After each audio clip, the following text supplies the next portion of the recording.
Operation प्रतिशोध।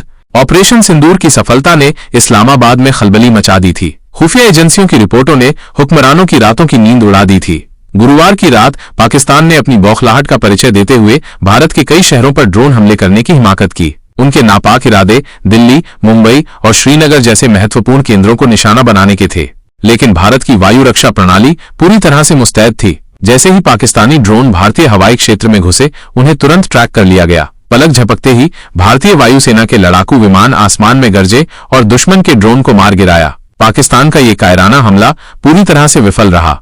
इस दुस्साहस के बाद भारत में आक्रोश की लहर दौड़ गई। प्रधानमंत्री कार्यालय में उच्च स्तरीय बैठक हुई, जिसमें पाकिस्तान को मुंहतोड़ जवाब देने की रणनीति पर विचार किया गया। रक्षा मंत्री ने स्पष्ट शब्दों में कहा, भारत शांतिप्रिय देश है, लेकिन अपनी संप्रभुता और सुरक्षा से कोई समझौता नहीं करेगा। पाकिस्तान की इस हरकत का उसे करारा जवाब मिलेगा। और फिर भारत ने वो किया जिसकी पाकिस्तान ने कल्पना भी नहीं की थी।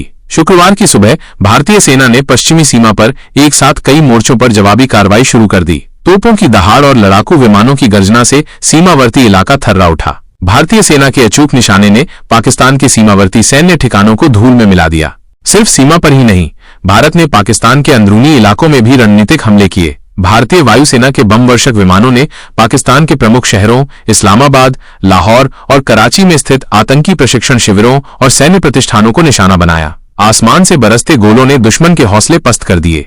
भारतीय सेना का यह प्रचंड रूप देखकर पाकिस्तान हक्का बक्का रह गया। उनके पास इस अचानक और करारे जवाब की कोई काट नहीं थी।